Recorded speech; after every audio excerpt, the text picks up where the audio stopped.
এই মানুষ চলে যায় বিদেশে গেলে পরে ভিডিও ফোনের মাধ্যমে খবর পাওয়া যায়।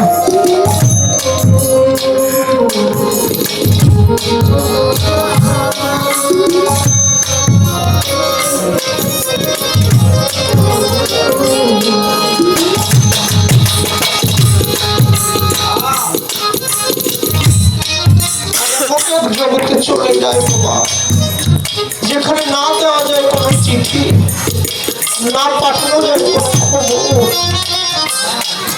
আজ আমার কুদ্দুস বাবা সর্বচক্ষুর আড়ালে চলে গেছে। আজ আমার আত্মাজ বাবাজি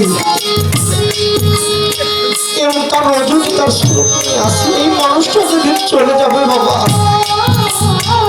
এই যে আমার আবুল ভাই গুরু প্রেমী, সেদিন বুঝতে পারবে গুরু হারা। গুরুকে ওই অন্ধকার জগতে রেখে আসার কি জ্বালা, কি বেদনা। সুখী জনা কখনো বাবা দুঃখ বুঝতে পারে। এই দরবারেরই একজন পাগল ছিলেন আমার কাজু বাজার। আমরা যে কয়েকবার গানে এসেছি তার বাসায় গিয়ে ঘুমিয়েছি। আমার কাজু বাজারের একটি সন্তান আছে সাব্বির ভাই, মাঝে মধ্যে আমার খবর নেয়, ভাই রে এ জগৎ ছেড়ে যা, মা চলে গেছে, বাবা চলে গেছে। সেই সন্তানই কেবল জানে মা হারানোর কি জ্বালা, বাবা হারানোর কি জ্বালা। আর যে ভক্ত গুরু হারিয়েছে সে কেবল জানে গুরুকে জগৎ থেকে চিরতরে বিদায় দেবার কি জ্বালা। সাধক বলতেছে আমার পিতা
Thank you.